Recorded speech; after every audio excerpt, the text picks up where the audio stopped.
before you speak, before you think, before you even decide how to stand. Something has already happened. They see you. It determines how they treat you, how much attention they give you, how seriously they take you, and whether you matter at all in that space. This isn't about first impressions in the way it's usually explained. It's not about smiling more or fixing your posture or rehearsing better introductions. Those are surface-level adjustments to a much deeper process. What's actually happening is faster, colder, and far more efficient. The human brain is built for rapid social assessment. It doesn't wait for full information. It can't afford to. So it compresses everything. Your immediate conclusions. And those conclusions revolve around 3 silent questions. Not spoken, not conscious, but always there. Are you a threat? Are you useful? Or are you irrelevant? You never named it. The way a conversation shifts when someone higher status enters the room speaking. The way some people are listened to immediately, while others have to repeat themselves just to be acknowledged. That shift doesn't happen randomly. It's the result of this initial calculation. And the most important part, the part most people miss, is that this process is not logical. It's not based on your actual abilities, your character, or your intentions. It's based on signals, micro-signals, the way you enter space, the pace of your movement, the tension in your shoulders, the steadiness of your gaze, whether you hesitate before speaking or assume the right to be heard. These are not details. They are data, and the brain reads them with precision. Consider a high-pressure scenario, a boardroom, 10 people seated. One person arrives late. No introduction, no context. Within seconds, everyone in that room has already adjusted to them. Some lean back, slightly, observing. Some glance briefly and return to their notes. 1 or 2 track every movement. Why? Because each person has already placed that individual somewhere in their internal hierarchy. Not consciously, not deliberately, but decisively. And once that placement is made, behavior follows. If you are perceived as a threat, not necessarily dangerous, but disruptive to someone's status, people become alert, more attentive, but also more guarded. They measure their words. They monitor your reactions. There's an undercurrent of tension, even if the surface remains polite. If you're perceived as useful, the energy shifts differently.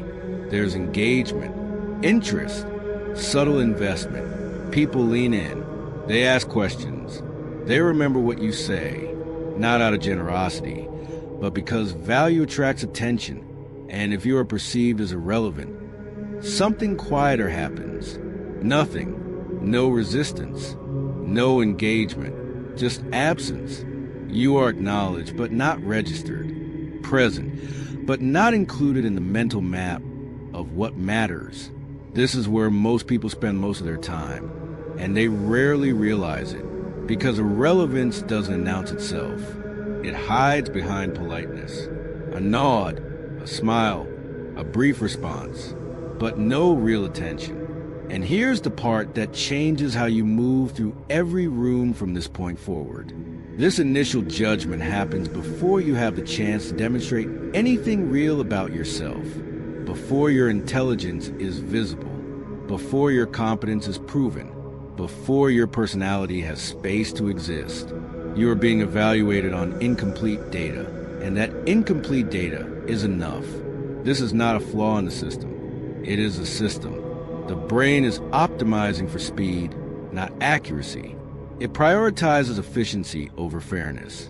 It would rather make a fast, imperfect judgment than wait for a complete, accurate one. And once that judgment is made, it becomes self-reinforcing. People don't just see you. They interact with a version of you they've already decided on. If you're seen as high value, your words are given more weight. Your mistakes are overlooked. Your presence is interpreted generously. If you're seen as low value, the opposite happens. Your ideas are questioned. Your tone is misread. Even neutral behavior can be interpreted negatively. Same actions, different interpretations, because the lens was set in the first few seconds. You can test this. Recall a time when someone immediately respected you, before they had a reason to. Conversations flowed. You felt space to speak. There was a sense of ease. Now contrast that with a moment where you had to prove yourself repeatedly just to be taken seriously, where every word felt like it needed justification.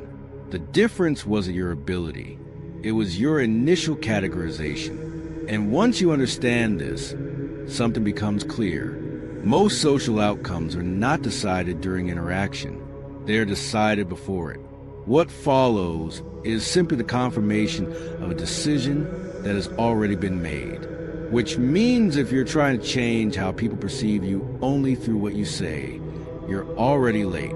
Because the real conversation, the one that determines everything, has already happened silently, before your first sentence. Chapter 2, the 3-second scan, threat, utility, irrelevance. Before you finish your first sentence, the room has already decided how to deal with you. Not who you are, how to deal with you. That distinction is precise, and it explains why some people are welcomed, some are watched, and others are quietly ignored. Because the human brain does not begin with curiosity. It begins with classification. The moment you enter someone's awareness, a rapid internal scan activates. No words, no conscious reasoning, just pattern recognition operating at speed. And within that narrow window, often no more than a few seconds, 3 judgments are formed, not layered, not sequential, simultaneous. Are you a threat? Are you useful? Or are you irrelevant? Everything that follows is shaped by which of these categories you fall into. Start with the first, threat. Most people misunderstand this entirely.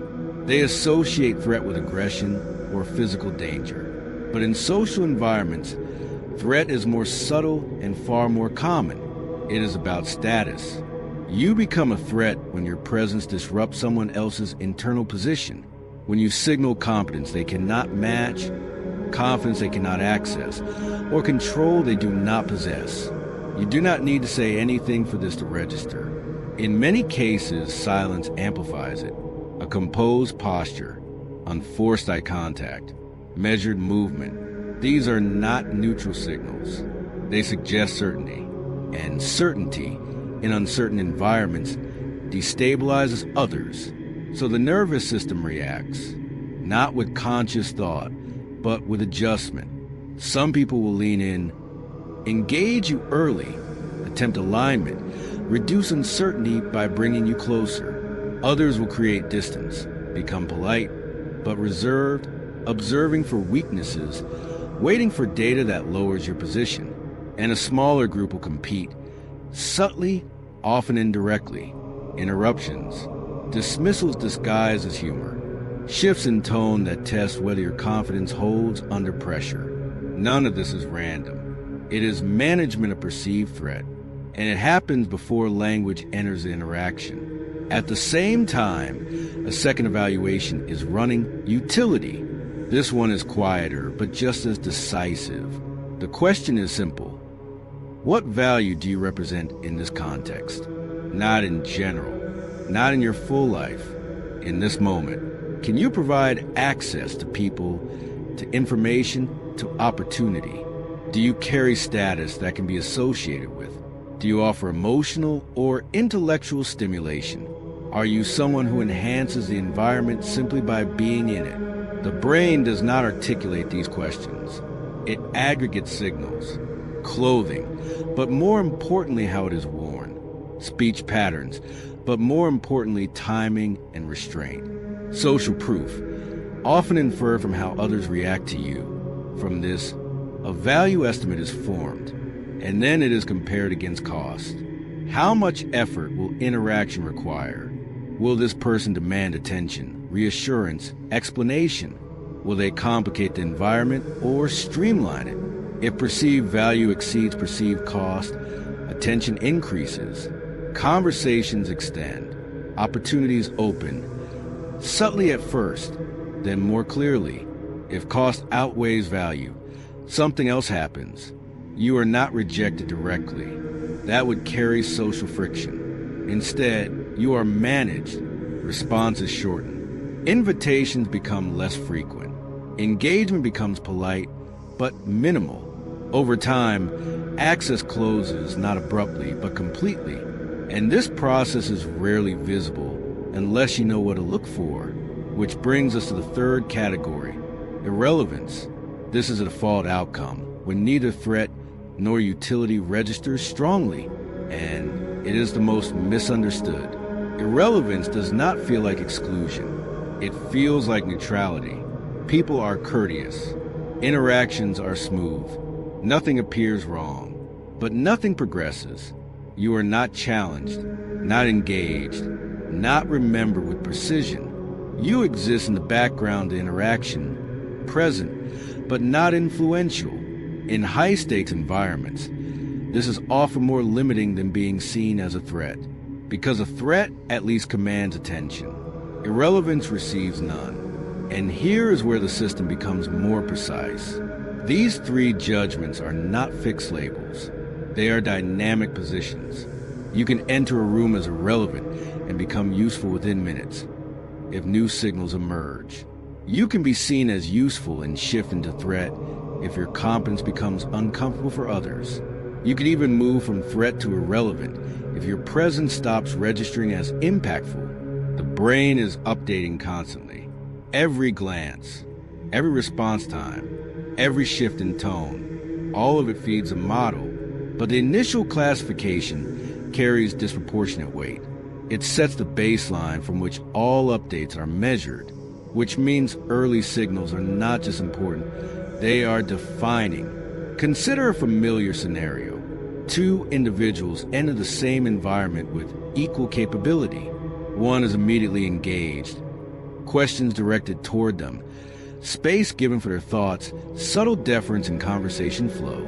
The other is acknowledged, but not invited in. They speak, but are not built upon. Their presence is accepted, but not integrated.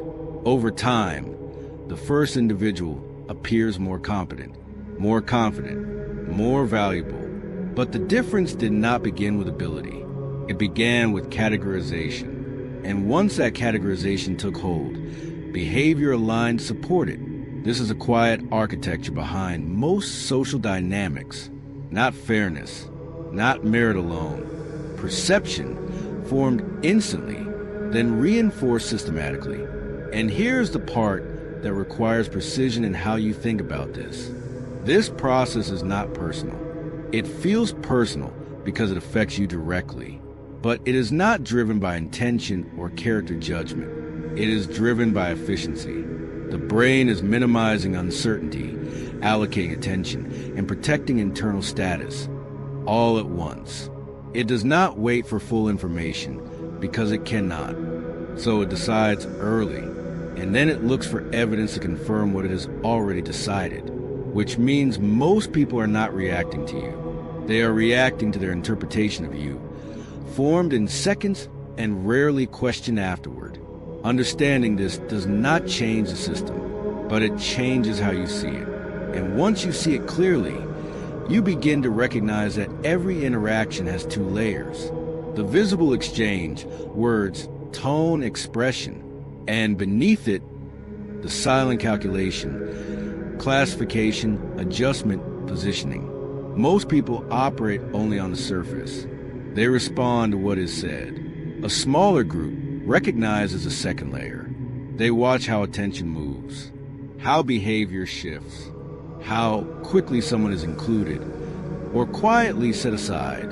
And once you start noticing that layer, you realize something difficult but useful. You are not entering neutral environments. You are entering active evaluations. And in those first few seconds, before anything is explained, before anything is proven, a decision is made about where you belong within that space. Everything else follows from there. Chapter 3. The irrelevance filter, the category nobody warned you about. There's a moment you've experienced, whether you admitted it or not. You're in a conversation. You speak. The words are clear. The point is valid, and nothing happens. No resistance, no engagement, just a brief nod. Then the conversation moves on as if you never spoke, not rejected, worse, unregistered. This is a category almost nobody prepares for.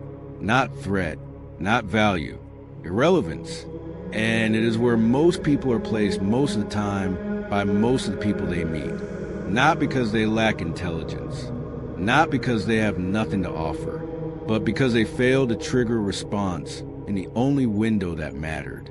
The initial scan didn't flag them, so the system moved on. The irrelevance filter is not aggressive. It does not push you out. It does not challenge you. It simply does not include you. And that absence is what makes it so difficult to detect. Because socially, everything still looks intact. People are polite. They respond when spoken to. They maintain the surface structure of interaction. But underneath, no real processing is happening. You are not being evaluated further. You have already been categorized as not requiring attention. This is where the analogy becomes precise. In most interactions, people are not meeting you as a fully formed individual. They are interacting with a simplified model of you, constructed in seconds, then left mostly unchanged unless something forces an update. If you do not disrupt that model early, you remain in it. And the default model, in the absence of strong signals, is irrelevance. You can observe this in any environment where attention is limited and competition for it exists. A networking room, a meeting, even a casual social setting. Watch where attention flows. Not evenly. It concentrates. Certain individuals draw it without effort. Others receive it only when they demand it. And many exist around the edges, acknowledged but not engaged. The difference is not always what they say. It is how they were categorized before they said anything. The irrelevance filter is efficient. It protects cognitive energy. The brain cannot deeply process every person it encounters, so it selects. And selection requires elimination, not hostile elimination, just quiet exclusion from priority. This is why you can have entire conversations that feel empty. You speak, but nothing builds on your contribution. You listen, but no one checks if you're following. You leave, and your absence does not alter the dynamic. It is not personal. It is structural, and the structure is indifferent. There is a specific kind of frustration that comes from this state, not the sharp tension of conflict, not the clear signal of rejection, but something more subtle, a sense that you are present, but not impacting anything, that you are moving through interactions without leaving a mark. And over time, if unexamined, people adapt to this position. They speak less, they defer more, they begin to pre-edit their thoughts, assuming they will not be received with weight. And in doing so, they reinforce the very signal that placed them there, because the system is recursive. If you behave like someone whose input does not matter, the environment adjusts to confirm it, not out of malice, out of consistency. This is where most advice fails. It focuses on adding more confidence, more visibility, more expression, without addressing the underlying issue, which is not quantity, it is signal clarity. The irrelevance filter is not broken by volume, it is broken by distinction. Something in your presence has to interrupt the default categorization, not dramatically, not artificially, but clearly enough that the brain is forced to reassess. This can happen in small ways. A pause before speaking that is not hesitation, but control. A statement delivered without seeking approval. A question that reframes a conversation instead of following it. These are not techniques. They are signals. And signals are what the system reads. Consider a familiar pattern. Someone quiet enters a room. They do not speak immediately. They observe.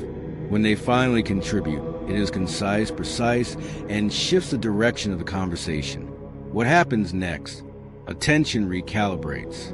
Not because they became louder, but because they became legible. The brain updates its model from irrelevant to something else. This is the threshold. Irrelevance is not a permanent identity. It is a default state that persists only until contradicted. But contradiction requires awareness. You cannot change a classification you do not recognize. Most people try to solve this by increasing effort, talking more, explaining more, trying to prove value through accumulation. But the system does not reward accumulation without recognition. If the initial category remains unchanged, additional input is filtered through it, meaning even strong contributions can be overlooked because they arrive from someone already marked as background. So the shift has to happen earlier, at the level of perception, before the conversation gains momentum, before roles stabilize. This is why certain individuals can enter a space and, within minutes, alter how they are treated without revealing anything substantial about themselves. They are not providing more information. They are providing different signals. Signals that resist easy categorization. Signals that require attention. And attention is the gateway. Once you have it, you can shape it. Without it, nothing you do fully registers. The difficult part is this. The irrelevance filter is invisible by design. No one announces it. No one confirms it. You are expected to sense it indirectly through patterns, through who gets interrupted and who does not, through whose ideas are repeated and whose are ignored, through who is asked follow-up questions and who is not. These are the indicators, not obvious, but consistent. And once you start seeing them, the pattern becomes hard to ignore. You realize that most interactions are not balanced exchanges. They are selective engagements, where attention is allocated, not distributed. And your position within that allocation was decided before you had the chance to influence it consciously. That realization changes how you move, not with anxiety, with precision, because now you understand the cost of being unregistered, not rejection, absence. And absence, sustained over time, becomes invisibility, not because you are invisible, but because nothing you signal has required the system to see you differently. Chapter 4. The calculation is always updating. You're always being measured. You think the judgment already happened. You assume the decision was made in those first few seconds, and now you either live with it or try to overcome it. But that's not how this works. The initial scan is only the opening move. What follows is constant recalculation. Every interaction, every pause, every reaction you display is being recorded, integrated, and reinterpreted. Not consciously, not deliberately, but with a consistency that is difficult to escape once you see it clearly. You are not being judged once. You are being measured continuously. And the most unsettling part is not that this happens. It's how subtle the updates are. No one announces them. No one signals that your position has shifted. There is no moment where someone tells you, you've moved up, you've dropped down, you now matter more or less. Instead, the changes appear in small adjustments. The tone in someone's voice when they greet you.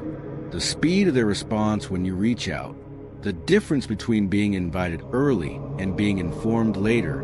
Nothing dramatic, but never random, because behind every one of these micro shifts, the calculation has been updated. Consider a high-pressure moment, a meeting where something goes wrong, a plan fails. Attention turns to you, not formally but implicitly. You respond, not just with what you say, but how you hold yourself while saying it. Do you tighten, rush, explain excessively, or do you slow down, clarify, and speak with control? In that moment, something registers, not the content alone, the signal. And that signal carries more weight than the outcome itself, because it answers a deeper question. How do you behave when stability breaks? The system updates. If you contract, your perceived capacity narrows. If you expand, your perceived range increases. No announcement follows. But the next time a similar situation emerges, watch who is looked at. That is where the update reveals itself. This is how movement happens inside the hierarchy.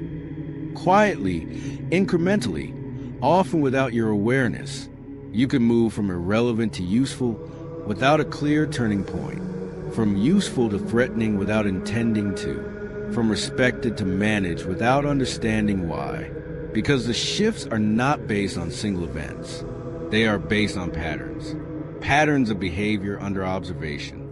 And observation does not require direct interaction. People are watching you even when they are not engaging with you. They are noticing how others respond to you, how your name is mentioned in rooms you are not in, whether your presence creates ease or tension, clarity or confusion. All of this becomes data.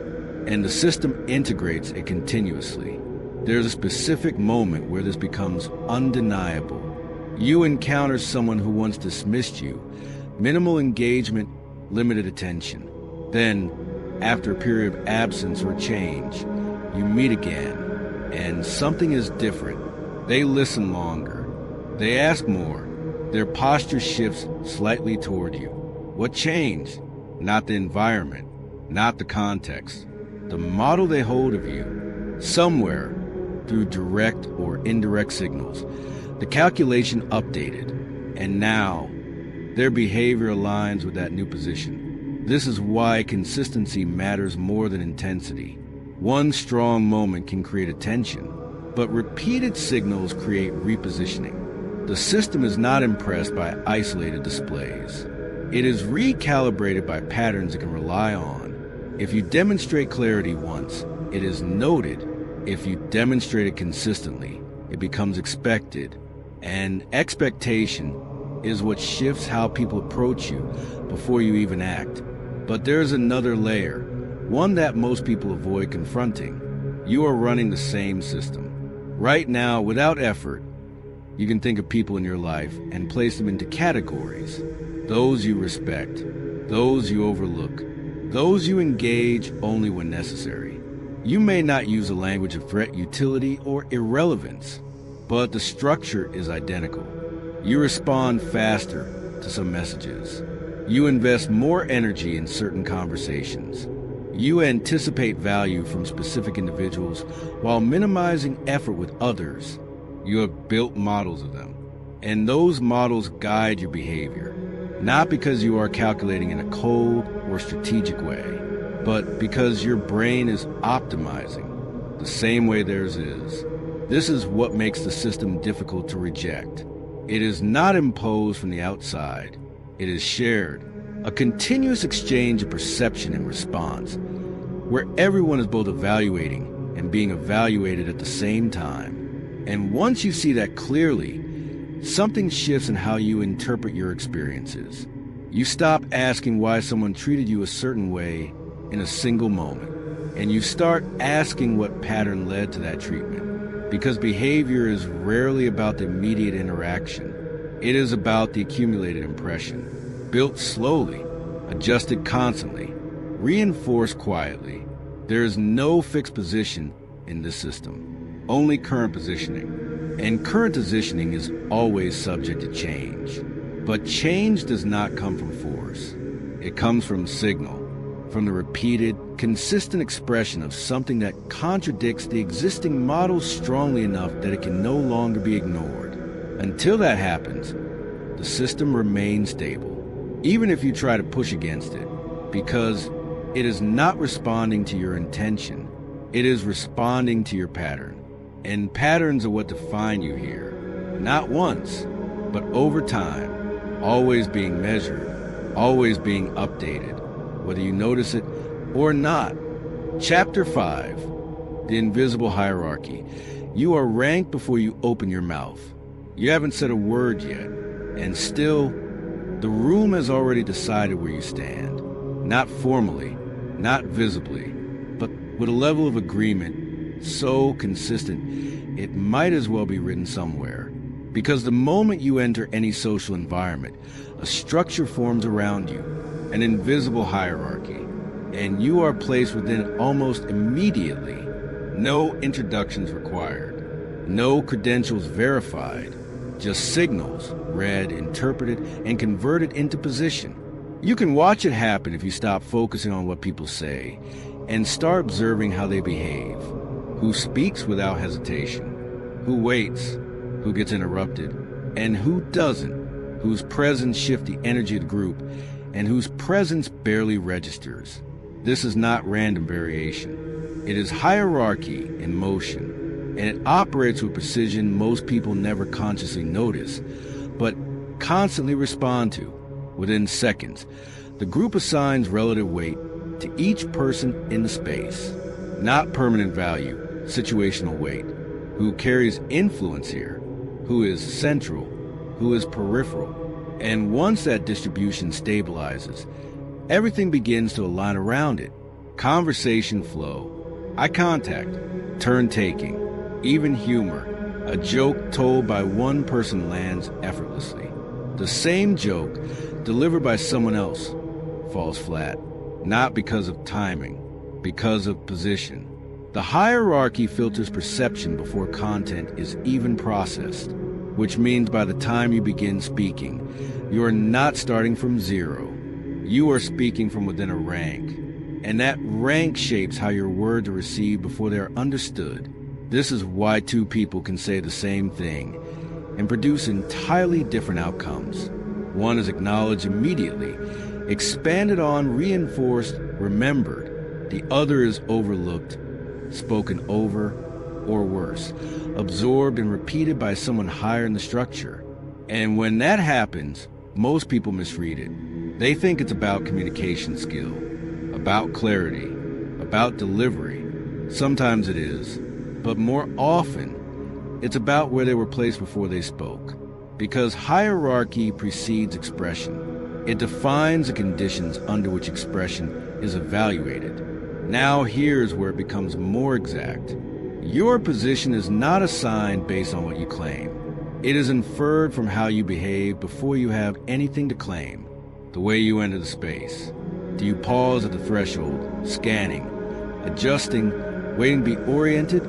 Or do you move with quiet certainty, as if the environment is already known to you? That difference is registered instantly, not consciously, but definitively, than your physical presence. Do you compress yourself, minimizing movement, reducing visibility, avoiding occupying space? Or do you hold your posture without tension, without apology? Again, not dramatic, but clear. And then something even more telling, your relationship with uncertainty. Silence appears in a conversation. A gap. What do? Do you rush to fill it, offering something, anything, just to eliminate the discomfort? Or do you allow it to exist, holding your position without urgency? Because silence in social environments is not empty. It is a test. And how you respond to it signals your internal hierarchy before the external one has fully formed. People who are comfortable with silence are read as stable. People who rush to escape it are read as seeking stability from the group. That distinction matters. It influences where you are placed. And then there's alignment. Watch how quickly someone adjusts their reactions to match a perceived higher status individual. Laughter that arrives a fraction too early. Agreement that comes without evaluation. Attention that becomes selective, directed upward rather than outward. These are not conscious strategies. They are automatic calibrations, and they are visible, which means they are also data. The system is constantly reading who defers, who challenges, who holds neutral ground, and from that, it constructs the hierarchy. Not once, continuously, but the initial structure, the one formed in those first moments, carries disproportionate influence. Because once people agree, even unconsciously, on relative positions, they begin to reinforce them. They give more space to those they perceive as higher. They expect less resistance from those they perceive as lower. And over time, these expectations become reality, not because they were true to begin with, but because behavior aligned to make them true. This is the part that most people find difficult to accept. You are not entering neutral ground. You are entering a system that organizes itself around perception before evidence. And if you do not understand how that organization happens, you'll keep trying to influence outcomes at the wrong level. You will focus on what you say, when the system is responding to how you were placed before you spoke. This does not mean the hierarchy is fixed. It is not, but it is resistant, because it is maintained collectively. Every interaction either reinforces it or subtly shifts it, and shifts require consistency. You cannot override a position with a single strong moment, but you can destabilize it over time by repeatedly introducing signals that do not fit the existing model until the model updates. And when it does, the hierarchy adjusts, quietly, almost imperceptibly, but decisively. The same people who once overlooked you begin to engage differently, not because they chose to, because their internal map of the environment changed, and you now occupy a different place within it. But until that shift occurs, the system holds. You speak from where you were placed.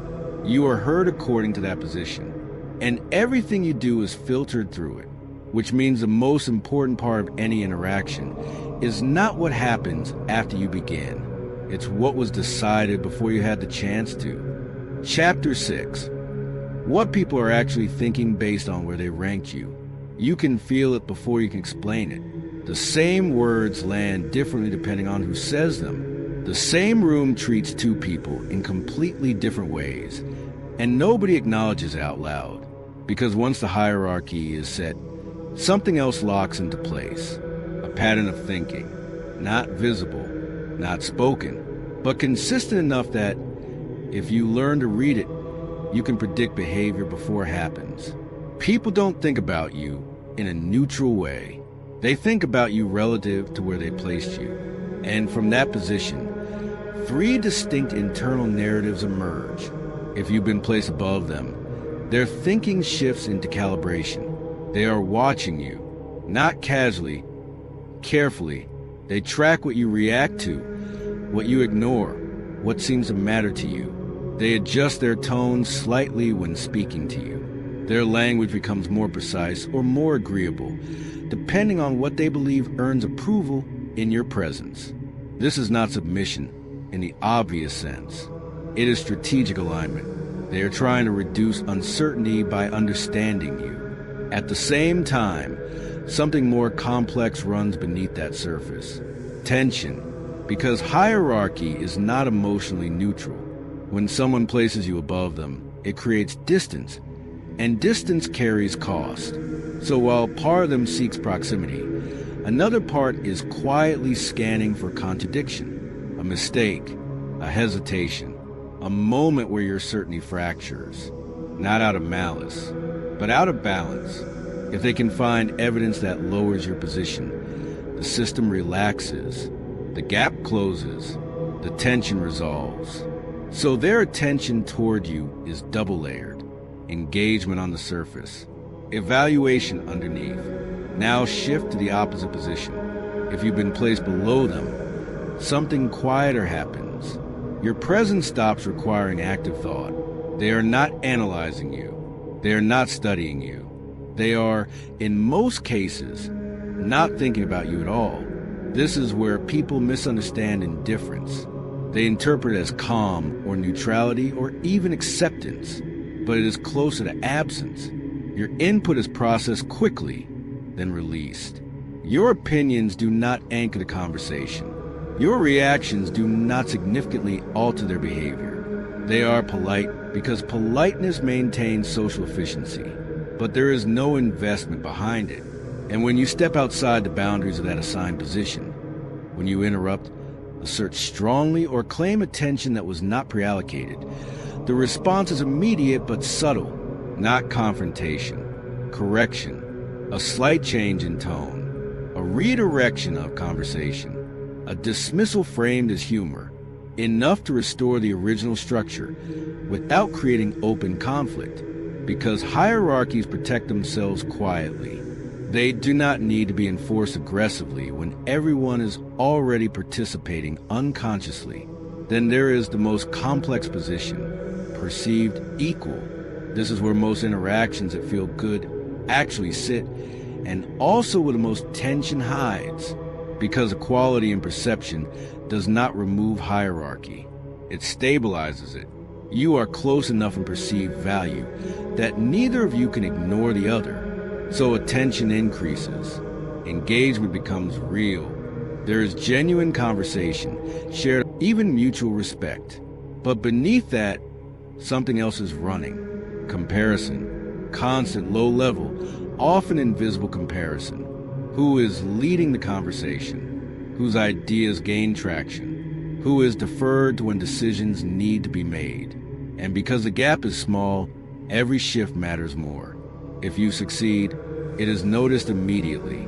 If you fail, it is registered just as quickly, not always expressed, but stored. Because in this position, movement is possible in both directions. You can become someone they look up to, or someone they begin to overlook. And both outcomes are being quietly evaluated in real time. This is why interactions between perceived equals often feel charged, even when they're friendly. There is cooperation, but also tension, support, but also silent measurement. They want you to do well, but not so well that the balance breaks. They value the connection, but also monitor their position within it. This is not hypocrisy. It is structure, the system maintaining equilibrium. Now here is where this becomes practical. Once you understand that people are not reacting to you directly, but to your position relative to them, their behavior becomes predictable. Attention from above is selective, often testing. Attention from below is minimal, often passive. Attention from equals is engaged, but watchful, and none of it is random. It is aligned with the internal narrative they're running about you. A narrative built quickly, then reinforced over time. This is why two people can experience the same individual in completely different ways. To one, they are impressive. To another, they are irrelevant. To a third, they are competition. Same person, different ranking, different thinking, and different behavior as a result. Tale is this. People rarely update these narratives consciously. They adjust them through accumulation, small signals, repeated over time, which means if you do not, you begin to understand something most people miss entirely. You are not being responded to as a fixed identity. You are being processed as a moving variable inside a constantly adjusting system. And what people are actually thinking about you has very little to do with who you believe you are, and everything to do with where they decided you stand. Chapter 7. You cannot opt out of hierarchies. You can only choose whether to see them. You can ignore it. You can disagree with it. You can even reject it entirely. It will still be operating the moment you walk into a room. Because hierarchy is not a belief system. It is a pattern of human behavior. And patterns do not disappear because you refuse to name them. This is where most people make a quiet but costly mistake. They assume that by choosing fairness, by treating everyone equally, by focusing only on merit, they have stepped outside the system. But nothing about the system has changed. Only their awareness of it. And that gap between what is happening and what is being seen is where misalignment begins. You enter a space assuming neutrality. Others enter already assessing position. You speak expecting to be evaluated on content. Others are filtering you through placement. You offer ideas believing they will stand on their own. Others weigh them based on who delivered them. So while you're operating on principle, they are operating on perception, and perception moves faster. This is not an argument against fairness. It is not a rejection of integrity. It is a recognition of sequence. Perception comes first. Evaluation comes after. And if you do not understand the first layer, the second will rarely work in your favor. There is a specific kind of frustration that emerges from this mismatch. You see people advance who are not more capable. You watch contributions go unnoticed while weaker ones gain traction. You find yourself repeating ideas that only land when someone else says them. And the instinct is to interpret this as injustice. Sometimes it is, but more often it is structure, a system responding to signals, not intentions. The individuals who move effectively within the system are not always the most skilled in the conventional sense. They are the ones who recognized early that something else was in play. They noticed that presence shaped perception, that timing influenced authority, that how something was delivered often mattered as much as what was delivered. And instead of resisting that reality, they studied it, not to manipulate, but to align. Because once you see the system clearly, your options change. You stop relying on being eventually recognized and start ensuring you are immediately legible. You stop assuming that consistency alone will elevate you and start understanding that consistency must be visible to matter. You stop confusing being correct with being effective and begin to integrate both. This is where people often hesitate, because seeing the system can feel like compromising something, like stepping into a game they did not choose to play. But the reality is simpler. You are already in it. The only variable is whether you are moving with awareness or without it. And awareness does not require you to abandon your values. It requires you to express them in a way the system can read. There is a difference. Treating people equally does not mean presenting yourself without distinction. Being principled does not mean being invisible. You can respect others without minimizing your own presence. You can operate with integrity while still understanding how perception shapes outcomes. In fact, without that understanding, your integrity often goes unnoticed, not because it lacks value, but because it lacks signal. And the system does not process what it cannot detect. This is why some of the most capable individuals remain on the margins of influence, not due to lack of substance, but due to lack of translation. They are operating at a level the environment never fully registers. So their impact stays contained, even when their potential is not. Meanwhile, others, sometimes less capable, but more legible, move through the same spaces with greater effect. Not because they are better, but because they are seen. This is a distinction. Visibility is not vanity. It is access. And access determines whether your ability ever enters the equation. Without it, merit has no entry point. Now, there is a common reaction at this stage, a quiet resistance. The idea that understanding the system will make interactions feel calculated, inauthentic, strategic in a way that removes something human. But that only happens if you approach it incorrectly. If you try to manufacture signals without grounding them in something real, it becomes performance, and performance is unstable. It requires constant maintenance. What actually works is alignment, where your internal state and external signals match, where your presence reflects something genuine, but expressed with clarity, not exaggerated, not hidden, just legible, because the system does not require you to become someone else. It requires you to be understood, and understanding is built through signal. Once you accept that, the resistance fades. You are no longer trying to escape the structure.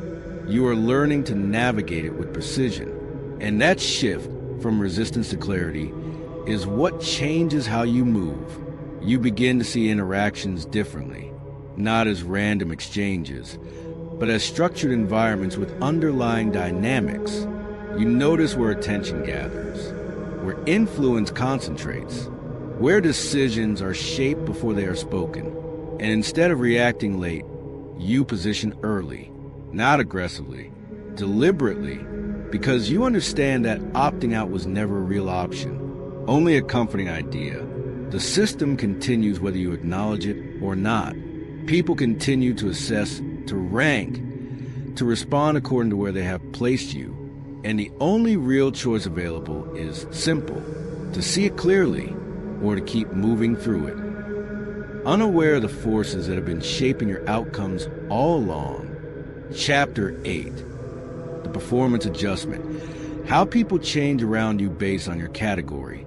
Watch the same person in two different rooms. In one, they are attentive, precise, almost calibrated. Their tone softens, their posture opens, their timing sharpens. They listen fully, respond thoughtfully, remember details that seem almost excessive. In another room, that same person becomes efficient, shorter replies, reduced eye contact, a polite presence, but nothing more. Nothing about them changed, only who they believe they are dealing with. Because once you are categorized, people don't just see you differently, they perform differently around you. And that performance is not random. It is structured, consistent, and deeply revealing. Most people think authenticity means behaving the same way with everyone, but that is not how humans operate. Human behavior is adaptive, context-sensitive, continuously adjusting based on perceived value, risk, and return. So what you are experiencing in any interaction is not someone's fixed personality. It is their selected version of themselves, delivered in response to how they have ranked you. If you are perceived as high value, the performance expands, attention increases. They become more present, not just physically, but cognitively. They track your words, anticipate your reactions, refine their own delivery in real time. Their listening becomes active. Their responses become layered. They build on what you say instead of just replying to it. Even memory sharpens. Details you mentioned once are recalled later, not as coincidence, but as investment, because remembering you signals value. And signals are how people maintain positions within the hierarchy. There's also a subtle synchronization that begins to appear. They match your pace, adjust to your tone, align with your rhythm.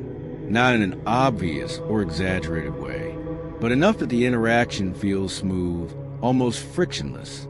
This is not accidental. It is alignment behavior. And alignment happens when someone believes a relationship is worth maintaining at a high level. You will also notice something else. Access increases. Responses come faster. Invitations become more direct.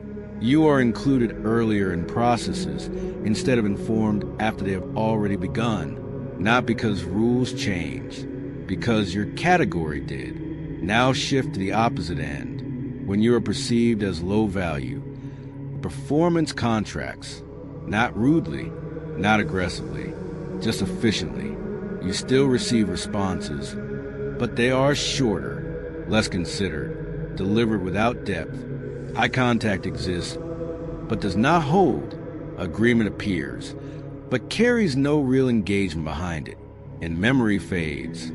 Things you share are not retained, not because they are unimportant in isolation, but because the system has already decided not to allocate storage to them. Time becomes limited. There is always a delay, always a reason, always a soft boundary that keeps interaction at a surface level. And if you pay attention, you will see the consistency. It is not occasional. It is patterned because the performance matches the perceived return. High return, high investment. Low return, minimal investment. This is not cruelty. It is economy. The allocation of attention as a resource. There's a third variation, and it is the most nuanced. When you are seen as equal, here, the performance becomes balanced but charged. Engagement is real. Attention is present. There is genuine exchange. But there is also calibration, subtle adjustments in tone, in timing, in positioning. Each person is monitoring the other, not overtly, but continuously. Not just listening, but evaluating. Who is leading? Who is influencing? Who is setting direction? The performance here is not about expansion or contraction. It is about precision. Neither side overinvests. Neither side withdraws. There is a maintained equilibrium. And within that equilibrium, small shifts matter. A slight increase in confidence. A moment of hesitation. A well-timed contribution. Each one feeds the ongoing recalculation. Because in this position, movement is possible, upward or downward, and both are being tracked. Now here is the critical point most people overlook. These performances are not deliberate acts of manipulation. They are automated responses.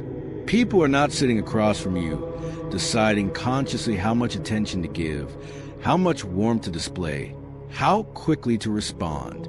The system runs below awareness. It selects the appropriate behavior based on the category already assigned, which means if you try to change how someone behaves toward you without changing how they perceive you, nothing holds. You might get temporary variation, but the default performance returns because the underlying classification remains intact. This is why effort alone often fails. You invest more energy, more enthusiasm, more explanation, but if your position is not shifted, the system continues to respond as it did before, filtering your increased input through the same category.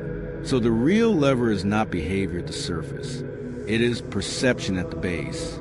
Once perception changes, performance follows automatically, without force, without negotiation, because the system recalibrates itself, and you will see it immediately in the tone, the timing, the attention, not dramatically, but unmistakably.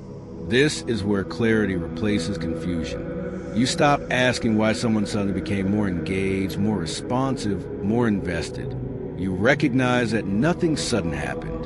The calculation updated, and the performance adjusted to match it. The same is true in reverse. When engagement fades, when attention drops, when interactions become thinner, you are not witnessing randomness. You are seeing a shift in position reflected through behavior. And once you understand that, interactions stop feeling unpredictable. They become readable. You begin to notice patterns that were always there. How quickly someone mirrors you, how long they stay present, how much detail they retain. These are not personality traits. They are indicators, signals of how you have been categorized, and how much of themselves they are willing to invest in your direction. Because in every interaction, something quiet but precise is happening. Not just who you are, but how much of you is worth responding to. And people answer that question not with words, but with the version of themselves they choose to bring into the moment. Chapter 9, the 4 categories: resource, threat, liability, irrelevant. Before a word is exchanged, a decision is made. It happens fast enough to feel invisible, but precise enough to shape everything that follows. You walk into a room where your face appears on a screen. In a matter of seconds, the people around you run a quiet classification. Not who you are in full, just what you are to them. Because the human mind does not process people in depth at first contact. It processes them in function, in potential impact, in terms of gain, risk, cost. And almost every judgment collapses into 4 categories. Not formally, not consciously, but consistently. The first category is threat. This is where tension hides behind politeness. You are not rejected here. You are not dismissed. In many cases, you are treated well, sometimes exceptionally well, but the energy is different. There is an alertness beneath the interaction, a subtle tightening, a level of attention that is not entirely comfortable, because something about you disrupts their internal balance. It might be competence that exceeds theirs in a domain they value, a level of confidence they cannot easily mirror, a calmness under pressure that exposes their own volatility, even social ease in environments where they feel uncertain. You are not doing anything to them, but your presence is doing something inside them, so they adapt, they smile, they engage, they include you in conversation, but they also monitor. They track your reactions. They watch for inconsistencies. They look for moments where the image you present and the reality beneath it do not fully align, not out of malice, out of self-protection. Because if they can find your weakness, they can reduce the gap between you and them. They can bring the internal discomfort back to equilibrium, and they don't need to act on it immediately. Just knowing it exists is enough. The second category is resource. Here, the attention you receive feels warm, even rewarding.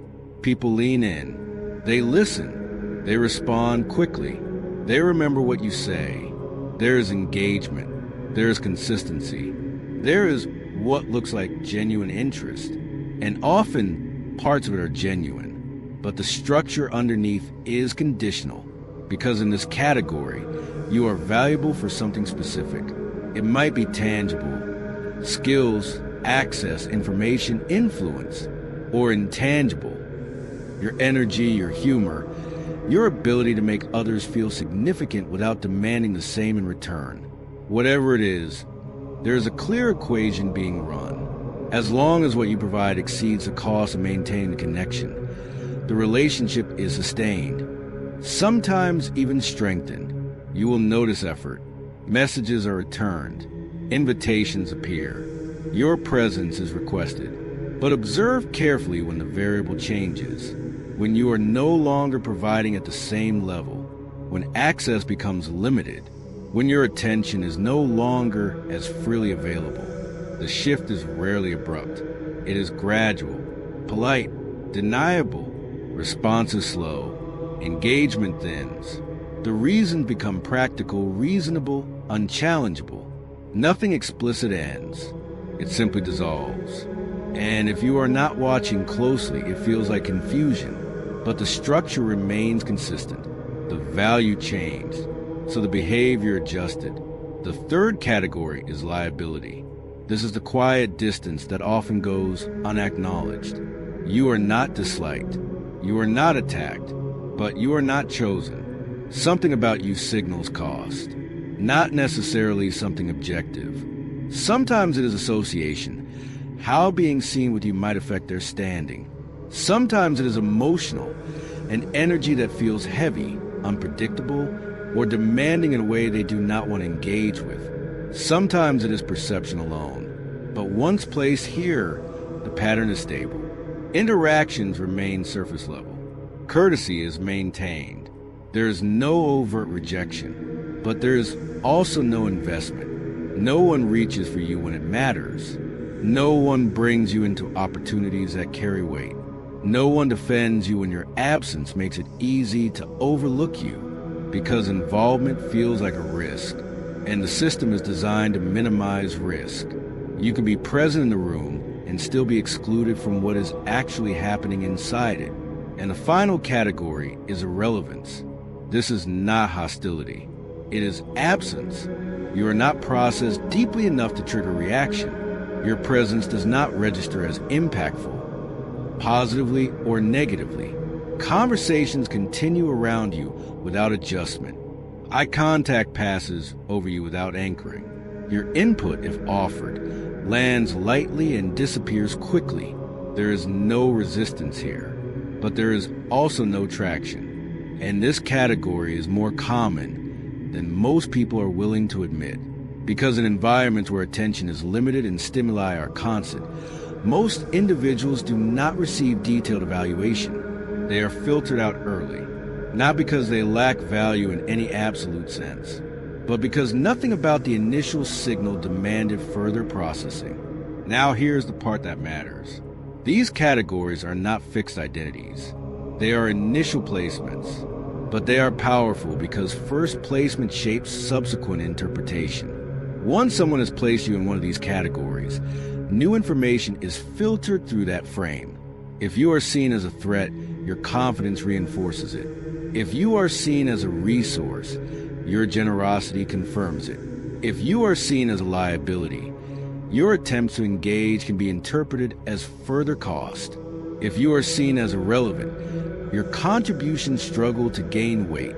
So movement between categories does not happen through volume. It happens through disruption, a clear, undeniable signal that contradicts the existing classification, not repeated effort within the same pattern, but a shift that forces recalculation. This is why some people seem to change how they are treated almost instantly in new contexts. They are not changing who they are at a fundamental level. They are altering the signal that triggers the initial category. And once the category shifts, everything downstream reorganizes. Attention changes, behavior changes, access changes, not gradually, but structurally, because the system is not responding to your intentions. It is responding to its interpretation of your impact. And that interpretation begins before you ever speak, reducing complexity into something simple enough to act on and powerful enough to define how the room moves around you. Chapter 10. The performance is invisible by design, and you cannot always tell which one you are getting. There is a moment most people miss, not because it is subtle, but because it is designed to be untraceable. You are in a conversation. It feels smooth. The timing works. The other person is engaged, responsive, aligned. You leave thinking that was real, and maybe it was, or maybe it was an execution. This is the part that shifts everything once you see it clearly. You cannot reliably distinguish between genuine engagement and well-calibrated social performance. Not in real time, not with certainty. Because the people who are most effective in social environments are not the ones who avoid performance. They are the ones who make performance indistinguishable from authenticity. They remove friction. They remove visible calculation. They deliver responses that feel natural, unforced, almost inevitable. And because of that, your system relaxes. You trust what you are experiencing. But under the surface, something precise is happening.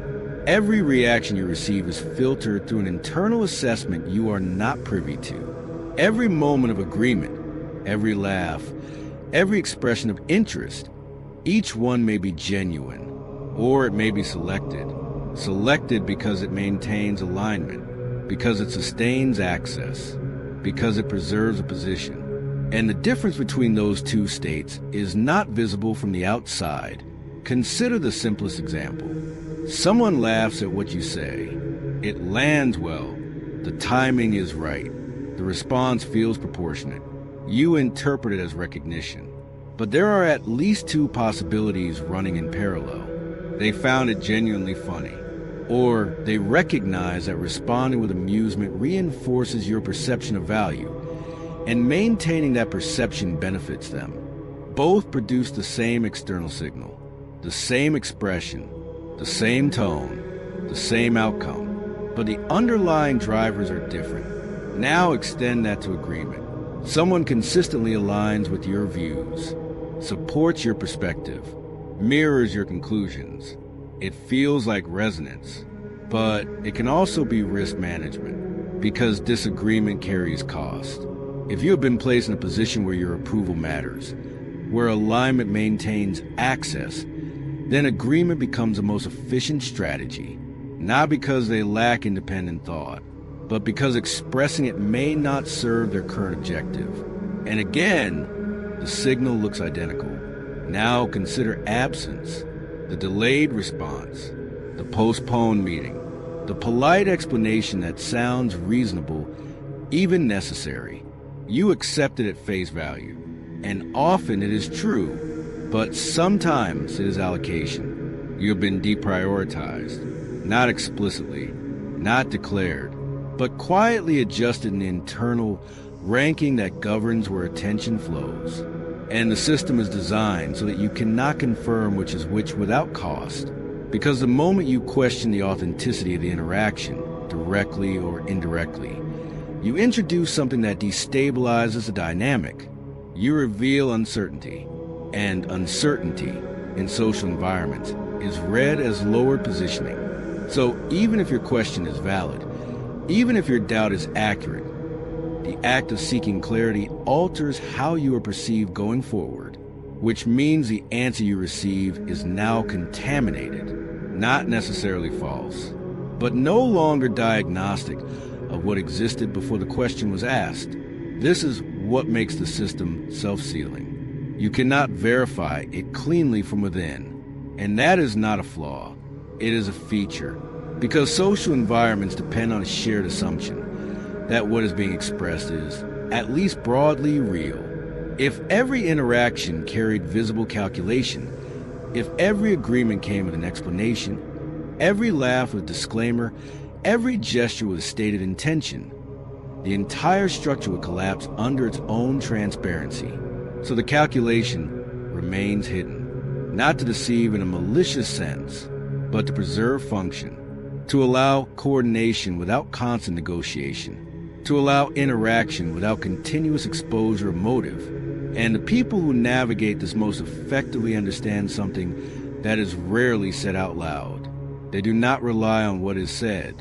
They track what is consistent. They observe patterns across time, not signals in isolation.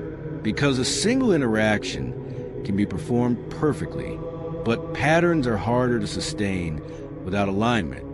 If someone is consistently present when it matters, consistently attentive when stakes are high, consistently aligned when there is no immediate benefit, then the probability of genuine engagement increases, not to certainty, but to reliability.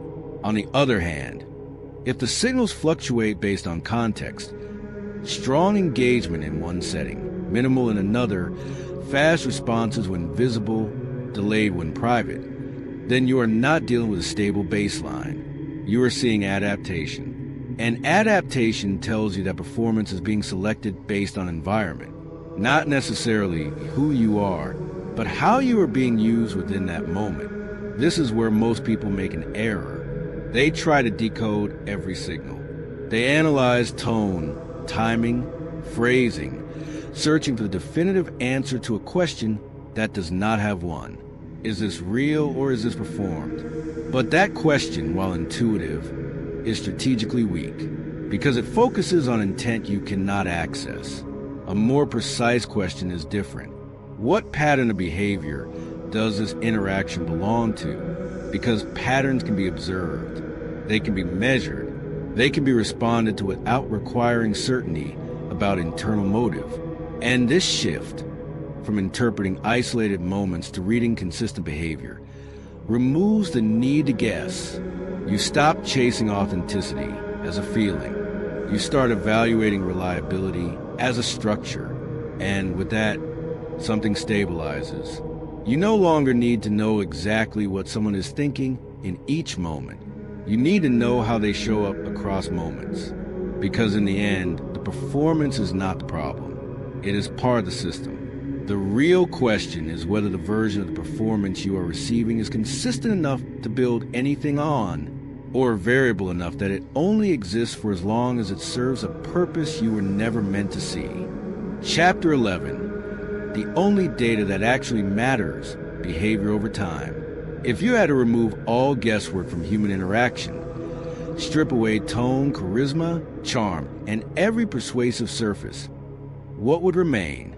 Not words, not impressions, only patterns. And patterns, over time, do not lie. Here is where most people get misled.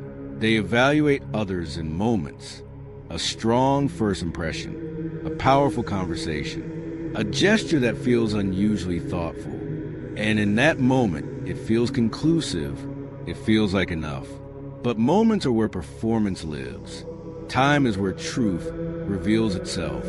Because in a single interaction, almost anyone can deliver the correct response. They can say the right thing, mirror the right energy, create the right emotional effect, especially if there is something to gain. But sustaining that alignment across time, across different conditions, different pressures, different incentives, that is where performance begins to fracture. And what replaces it is behavior that reflects actual priorities. So the question shifts. Not what do they say, not how do they make me feel, but what do they consistently do when it costs them something to do it? This is the only data that matters. Everything else is noise. Watch what happens when convenience disappears. When showing up requires effort. When responding requires attention they could allocate elsewhere. When supporting you offers no visible return. Do they still move toward you? Or do they become distant? Quietly, reasonably, without confrontation? because distance in most cases is not accidental. It is chosen, and it reveals more than any explanation ever will. Now take it further. Observe behavior when there is no audience, when there is no social reward attached to being seen as loyal, supportive, aligned. Do they act in your favor when no one is watching? Do they protect your reputation when your absence makes it easy not to? This is where the signal becomes clear, because public behavior can be curated. Private behavior is harder to manage consistently, and over time, inconsistencies accumulate, not dramatically. Subtly, a missed follow-through here, a delayed response there, a moment where alignment disappears when it is no longer beneficial. Individually, each instance is explainable. Collectively, they form a pattern, and patterns define reality. There is another condition most people avoid examining. What happens when your value temporarily drops? When you are not as useful, not as visible, not as advantageous to be associated with. This is where categorization is tested. Because as long as you're providing something, attention, access, energy, validation, many relationships will appear stable. But remove the output, reduce the immediate return, and watch the recalibration. Some people will adjust their engagement downward, almost automatically. Less urgency, less presence, less interest. Again, not out of malice, but because the internal equation has shifted. Others will remain, not with the same intensity perhaps, but with consistency. They still respond, still engage, still hold position. Even when the immediate benefit is absent, this is not common, but it is decisive because it indicates that your value to them is not purely transactional. It exists beyond immediate utility, and that distinction is rare. Now, a precise clarification. Watching behavior over time does not mean becoming suspicious of everyone. It does not mean withdrawing, testing people, or turning every interaction into an analysis. That approach collapses trust and isolates you from real connection. Instead, it means shifting your weighting system. You still engage, you still connect, but you do not finalize conclusions based on intensity in isolated moments. You let time accumulate data. You allow patterns to form before assigning meaning. And when the pattern becomes clear, you adjust accordingly, not emotionally, structurally. You invest where there is consistency. You reduce exposure where there is volatility. You stop overvaluing signals that are easy to produce and start respecting behaviors that are difficult to sustain. Because consistency under varying conditions requires something performance alone cannot provide. It requires alignment. And alignment is expensive. It costs time, attention, opportunity, which is why it cannot be faked indefinitely. Eventually, the system reveals itself. Always. Now consider the inverse, your own behavior, because this framework does not only apply outward, it applies inward. If someone were to observe you over time, across convenience and inconvenience, gain and loss, visibility and absence, what pattern would they see? Would your actions align with your stated values? Or would they track your incentives just as predictably as anyone else's? This is where the conversation becomes exact, because clarity is not just about reading others accurately. It is about becoming consistent enough that your own pattern does not fracture under pressure. Not perfect, but stable, so that when someone evaluates you, not in a moment, but across time, the signal you produce is coherent, reliable, difficult to misinterpret, because in the end, this is the only advantage that compounds. Not being impressive in isolated interactions, but being predictable in the ways that matter. Showing up when it is inconvenient. Maintaining position when it is not beneficial. Acting in alignment when there is no external reward. These are not dramatic actions. They are quiet, often unnoticed. But over time, they accumulate into something unmistakable. a pattern that does not need explanation, a pattern that does not rely on performance, a pattern that, once seen, becomes the only thing that matters. Chapter 12, you cannot unsee this, and that is exactly the point. Once you see it, the room changes, not physically. Nothing visible shifts. Conversations sound the same. People behave the same. But your perception splits. There is what is being said, and there is what is being calculated. And from this point forward, both layers run at the same time. You will hear agreement, and notice the timing behind it. You will see warmth, and register the conditions under which it appears. You will feel connection, and quietly question what sustains it when conditions change. This is not overthinking. This is pattern recognition, waking up. Most people live inside the surface layer because it is simpler. It allows interactions to feel clean, direct, uncomplicated. You say something, they respond. You show up, they react. Meaning feels immediate. But once you understand how quickly people classify, rank, and adjust, that simplicity dissolves. Not into confusion, into clarity. Because now you are no longer taking signals at face value. You are placing them in context. You begin to notice how fast the initial sorting happens, how little data it requires, how confidently it is executed. Before you have explained yourself, before you have demonstrated anything substantial, a version of you has already been accepted, rejected, or set aside. And everything that follows is influenced by that first placement. You also begin to see how consistent the adjustments are. The shift in tone when someone perceives value. The reduction in effort when they do not. The subtle tension when they feel challenged. The ease when they feel secure.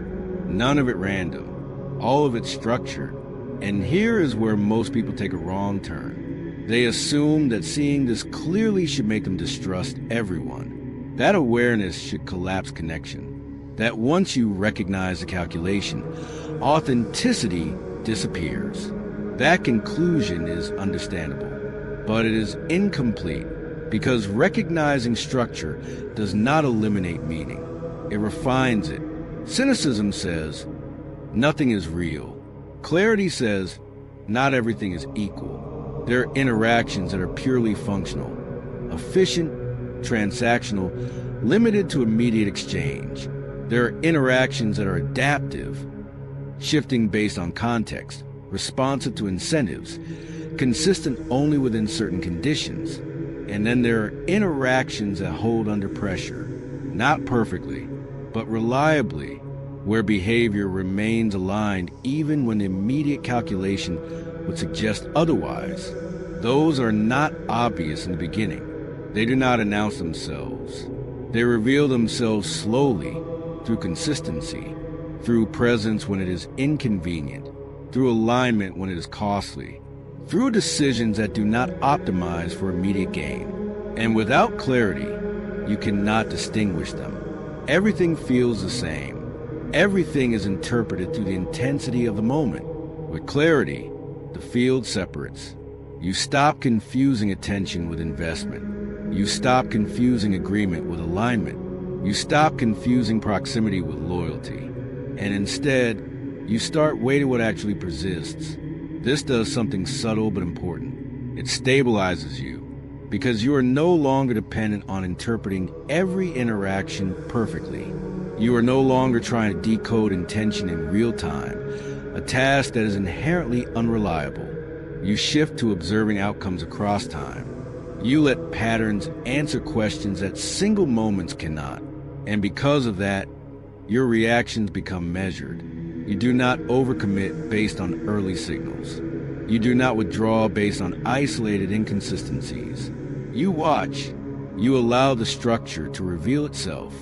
At the same time, your awareness of how you are being perceived sharpens. You understand it before you speak, before you explain, before you prove anything. A version of you is already operating in the minds of others, and that version is influencing how your words are received. This is not unfair. It is simply how perception works. The sequence is fixed. perception first, evidence second. So you become more precise in how you enter spaces, not artificial, not exaggerated, but intentional.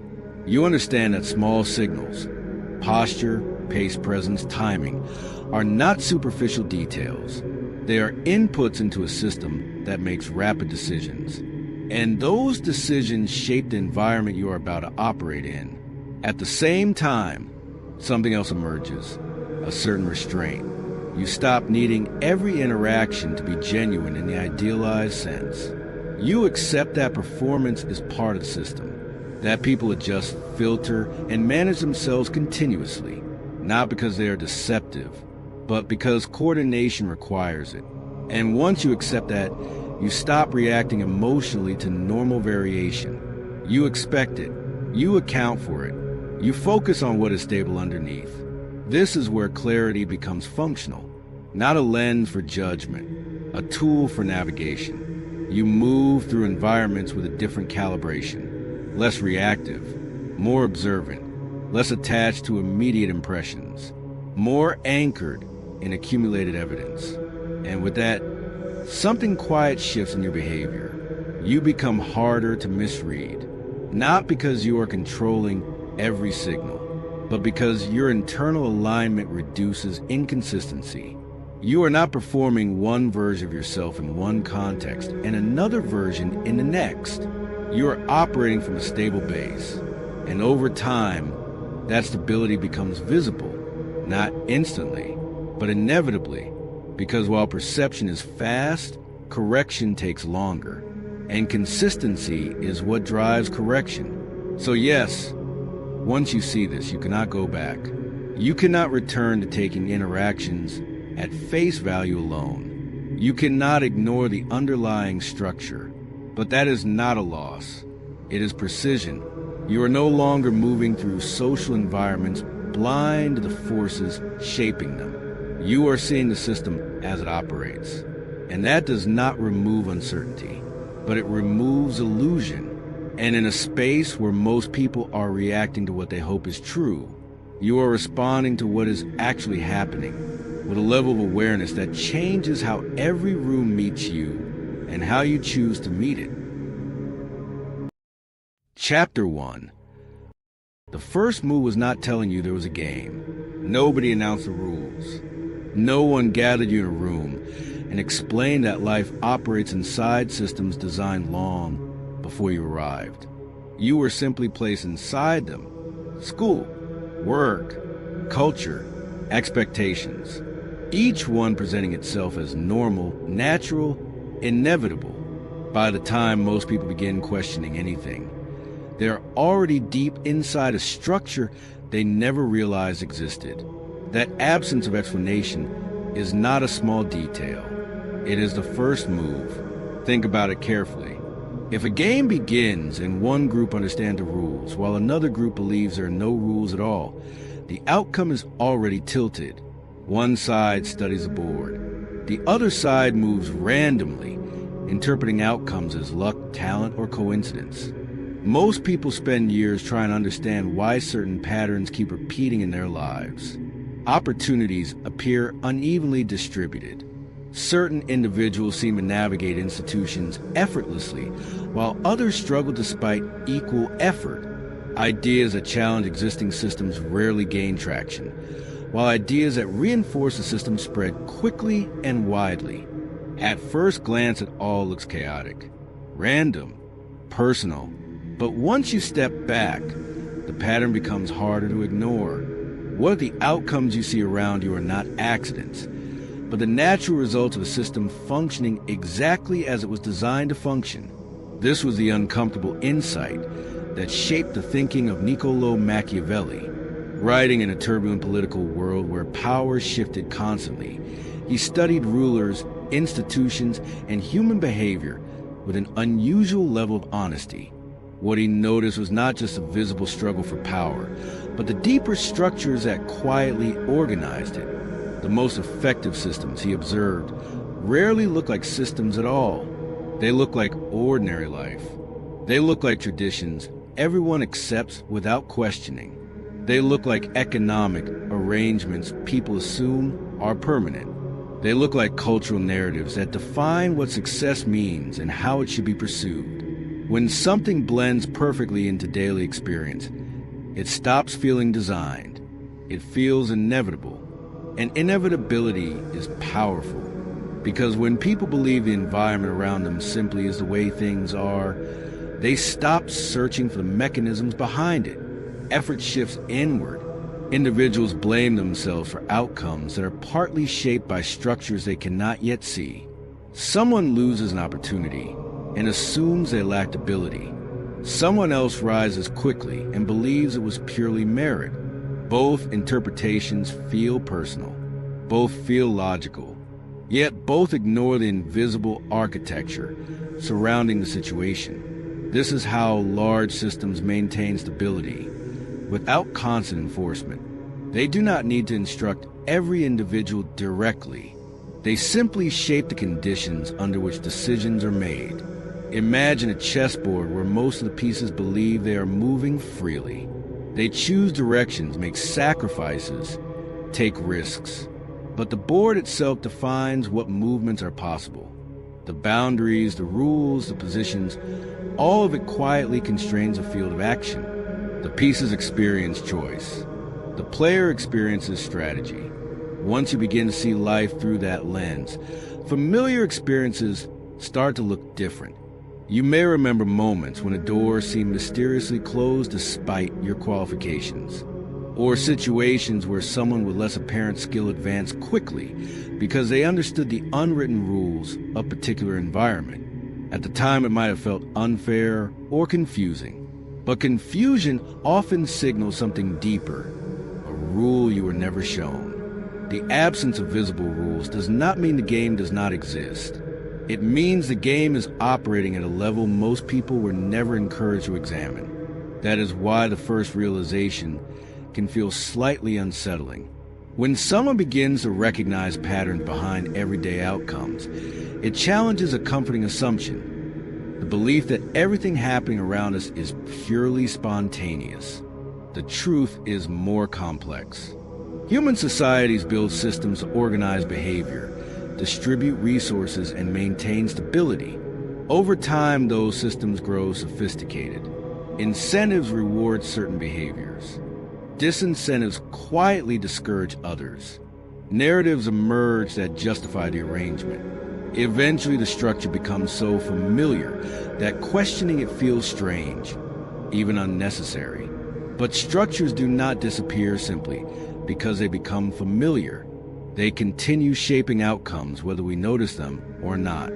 This is where awareness begins to matter. The moment someone realizes that systems exist behind appearances, a subtle shift occurs. Events stop looking entirely random. Patterns start emerging. Decisions made by institutions, organizations, and individuals begin to fit into larger frameworks of cause and effect. This does not mean every outcome is controlled or predetermined. It means outcomes occur within boundaries created by incentives, expectations, and historical momentum. Understanding those boundaries changes how you interpret the world. Instead of asking only personal questions, why did this happen to me? A different set of questions emerges.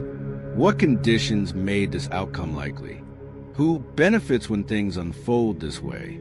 What incentives encourage this pattern to continue? These questions do something powerful. They move your attention from isolated events to the structures surrounding them. And once attention shifts to structures, the sense of randomness begins to fade. Patterns appear in politics, in workplaces, in cultural trends, even in everyday social interactions. The same forces that guide large institutions often echo in smaller environments. Families, teams, communities. Some individuals notice these patterns instinctively. Others encounter them slowly through experience. But once the possibility enters your mind, the idea that invisible frameworks guide visible events, the world starts looking more organized than it first appeared. This realization does not make life cynical. It makes it clearer. Clarity reveals that success and failure rarely emerge from a single factor. Talent matters. Effort matters. Timing matters. But the surrounding system also matters, sometimes more than people realize. That understanding was the foundation of Machiavelli's analysis, not because he believed power belonged only to rulers, but because he believed anyone serious about navigating life needed to see the board they were standing on. And that brings us back to the beginning. The first move was never announced. No one formally explained that life unfolds inside layered systems shaped by history, incentives, and human psychology. People simply entered the world and started playing without realizing there was a board beneath their feet. But once someone recognizes that the board exists, something changes. Confusion gives way to observation. Observation leads to understanding. And understanding quietly reshapes every move that follows. The game was already in motion long before you noticed it. Chapter 2. The game does not require your awareness to operate on you. There's a moment most people experience at some point in life when something feels slightly off. You work hard, follow the expected path, do everything that was supposed to lead somewhere meaningful, and yet the outcomes don't always match the effort. Doors open for some people in ways that seem almost effortless. For others, progress feels like pushing against invisible resistance. At first, it's easy to interpret these differences as luck, personality, or timing. Those explanations feel comfortable because they keep the world simple. But as hinted earlier in Script G, something deeper is operating beneath those surface explanations. The game does not require your awareness to function. This is the first principle that changes how you see everything else. A chess piece does not understand strategy. It doesn't analyze the board or consider the intentions of the player moving it. The piece simply moves according to the rules built into the structure of the game. Its lack of understanding doesn't stop the match from unfolding. The board continues to evolve, positions shift, and outcomes emerge regardless of whether the pieces comprehend what is happening. Human systems work in a surprisingly similar way. Most people believe awareness is necessary for influence. They assume that if they don't see a system clearly, the system cannot meaningfully shape their lives. But structures do not require your participation to affect you. They only require that you exist inside them. Consider how environments shape behavior without ever announcing their presence. A workplace quietly rewards certain personalities and discourages others. A culture defines success in ways that guide ambition. Economic conditions steer decisions about education, career paths, and relationships long before anyone consciously analyzes the forces at work. None of these mechanisms need to explain themselves in order to influence choices. They simply create conditions. And once conditions exist, behavior begins to adapt around them. This is the subtle genius of invisible systems. They rarely appear as deliberate designs. Instead, they present themselves as ordinary life. Traditions, expectations, routines, institutional rules, all of it blends together until it feels natural. The more familiar something becomes, the less likely people are to question it. When an environment feels normal, the mind stops searching for the architecture behind it. That psychological tendency is not accidental. Human beings are built for efficiency. We rely on assumptions to navigate complex environments quickly. If every decision required questioning the entire system surrounding it, daily life will become exhausting. So the brain creates shortcuts. It accepts certain structures as permanent and focuses attention on immediate tasks. This efficiency works well for survival, but it also means large systems can operate quietly in the background. The Renaissance political thinker Niccolò Machiavelli observed this pattern long before modern psychology gave it a name. While studying power and governance, he noticed that people rarely challenge the systems that organize their lives when those systems keep them occupied with immediate necessities. When survival becomes the central focus, earning income, managing responsibilities, responding to daily pressures, There is very little mental space left for examining the larger structures shaping those pressures in first place. In other words, the system does not need to hide aggressively. It only needs to keep people busy. Think about how most days unfold. You wake up to obligations that already exist. Schedules, bills, social expectations, professional responsibilities. Each one demands attention right now. By the time evening arrives, energy is limited and reflection becomes optional. This constant engagement with immediate concerns creates a narrow field of vision. Inside that field, life feels personal and individual. Success appears to belong entirely to those who achieve it.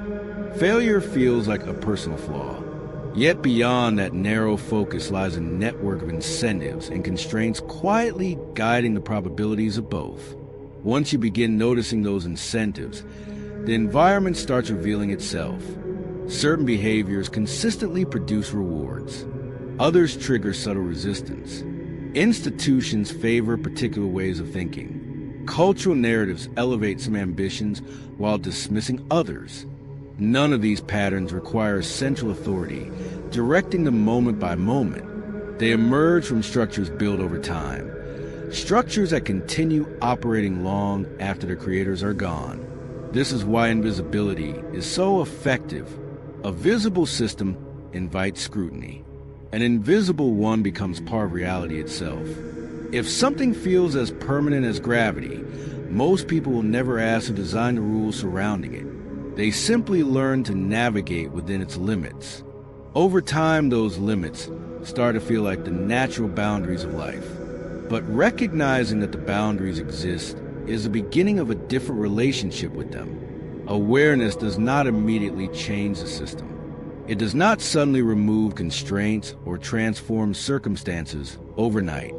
What awareness does change is perspective. Events that once felt random begin to reveal patterns. Decisions made by institutions or influential individuals start to make sense when viewed through the lens of incentives rather than appearances. You begin to notice that outcomes rarely emerge from isolated moments. They emerge from environments. And environments are always shaping behavior, whether we see them or not. This insight can feel unsettling at first because it challenges a deeply comforting assumption, the belief that we are always acting inside a neutral landscape.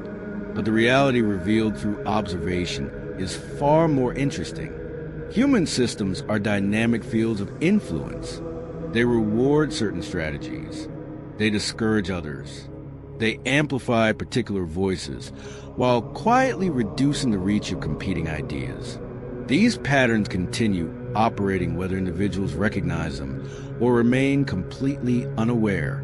That is a quiet power of the game described throughout Script G. It does not require your belief. It does not require your understanding. It does not even require your attention. It simply continues unfolding to the structure surrounding you, shaping choices, guiding opportunities, and influencing outcomes in ways that most people only begin to notice much later, if they notice them at all. Chapter 3. How the game was designed to stay invisible. If you tell someone their life is being shaped by a hidden system, their first reaction is usually skepticism. The mind jumps immediately to dramatic images, secret meetings, shadowy figures, some central authority pulling strings behind the scenes. But that image is misleading, and understanding why is essential. The system described throughout Script G does not operate like a conspiracy. Conspiracies require constant coordination. They require secrecy, discipline, and ongoing control over countless individuals. The design itself quietly guides behavior. Human systems operate on the same principle. The most powerful forms of influence rarely appear as commands. They appear as environments, systems of incentives and consequences that gently push behavior in certain directions while discouraging others. Over time, those patterns become so familiar that people mistake them for natural reality rather than deliberate design. This is how the game stays invisible. When outcomes emerge from structures instead of direct orders, the structures disappear from attention. People see only the results: promotions, opportunities, cultural trends, economic pressures. The mechanisms behind those outcomes remain hidden in plain sight. This insight was central to the thinking of Niccolò Machiavelli.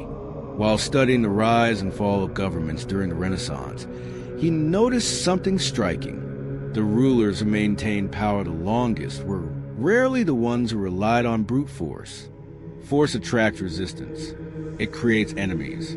It exposes the hand of the person using it. The rulers who endured understood something deeper. They shaped the environment. Instead of controlling every individual decision, they influenced the conditions under which decisions were made. Laws, institutions, cultural expectations, economic arrangements. Each one quietly guided behavior. People believed they were acting freely, yet their choices unfolded inside a structure that had already narrowed the range of possibilities. When the environment is designed carefully, control becomes unnecessary. Think about the systems surrounding everyday life today. Education channels young people towards certain paths, while discouraging others. Corporate hierarchies reward particular personality traits and working styles. Media narratives elevate some ambitions while dismissing others as unrealistic or irresponsible. None of these mechanisms need to issue commands. They simply create patterns of reward and consequence. Over time, those patterns begin shaping identity itself. A person raised inside a particular environment learns what success looks like before they ever question whether that definition was constructed. They learn which risks feel acceptable and which feel dangerous. They absorb the invisible rules of the system long before they realize those rules exist. And once a rule feels normal, people start defending it. This is one of the most fascinating dynamics of invisible systems. The individuals most influenced by them often become their strongest protectors, not because they intend to maintain control for someone else, but because the structure has become part of their understanding of reality. Challenging it would require rethinking everything they assumed about how the world works. So the system continues operating, reinforced not only by institutions, but by ordinary participants who believe they are protecting stability, fairness, or common sense.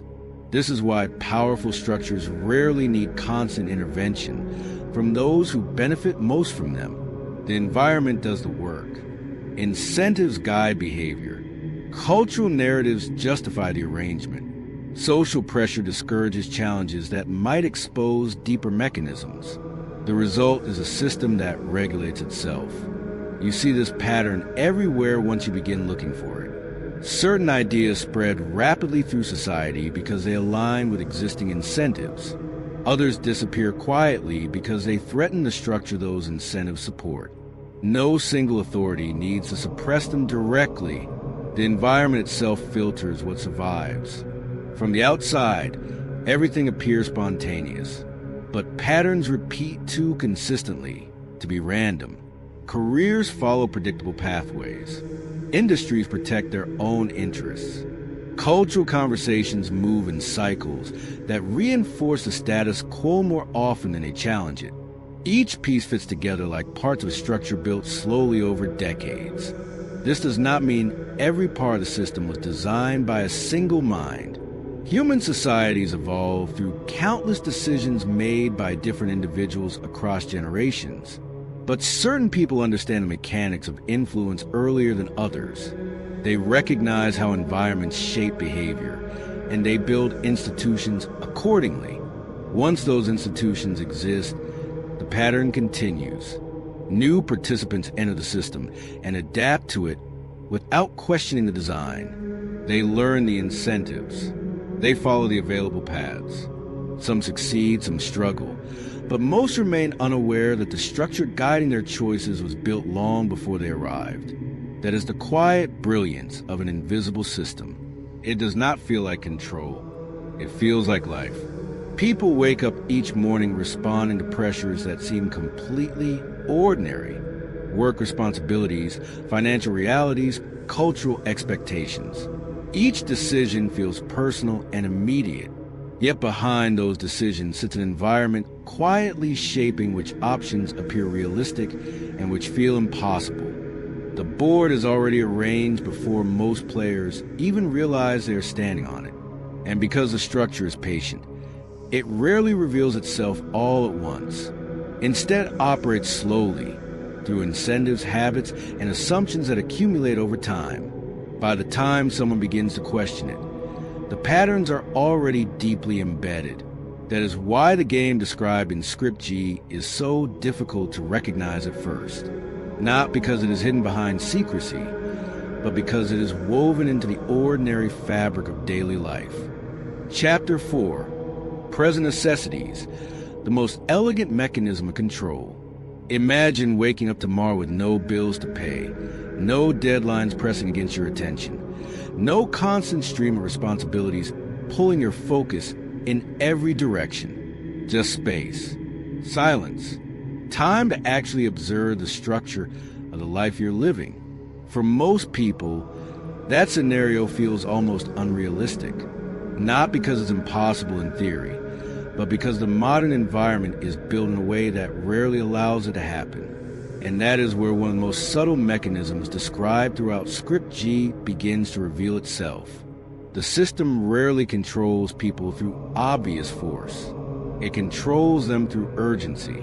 Every day arrives with immediate needs already waiting. Work obligations, financial pressure, social expectations, a list of responsibilities that must be handled now, not later. Each demand pulls your attention toward the next problem that needs solving. And when your attention is constantly absorbed by the next necessity, something important disappears from view: perspective. You stop asking how the structure around you came to exist in the first place. You stop examining the architecture of the system because you are too busy navigating its corridors. This is what the Renaissance thinker Niccolò Machiavelli observed with unusual clarity.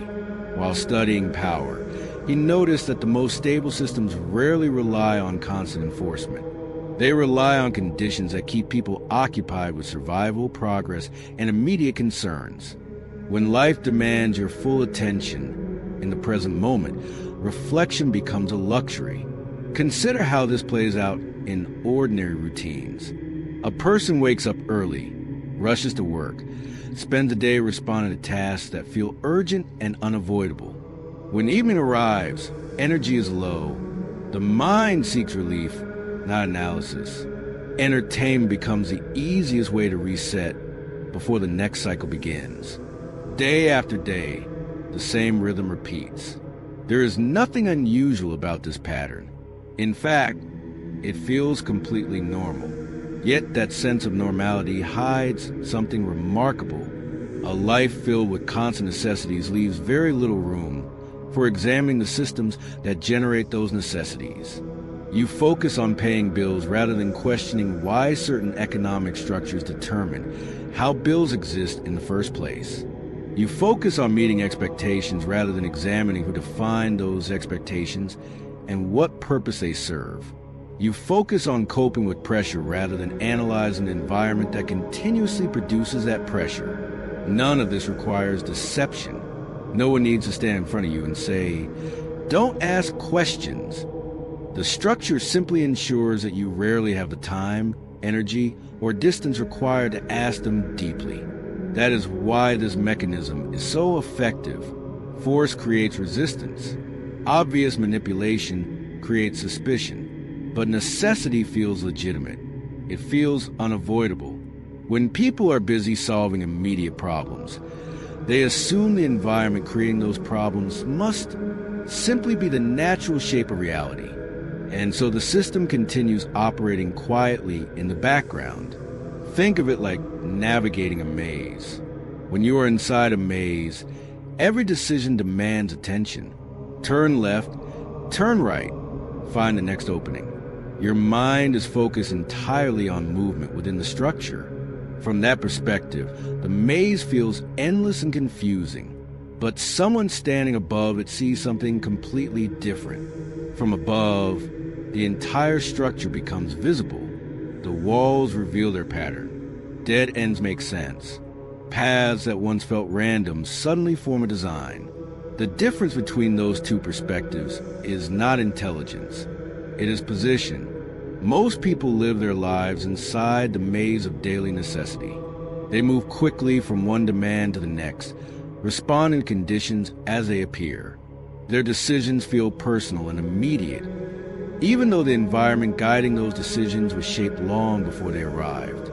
And because everyone around them is navigating the same maze, the structure itself remains unquestioned.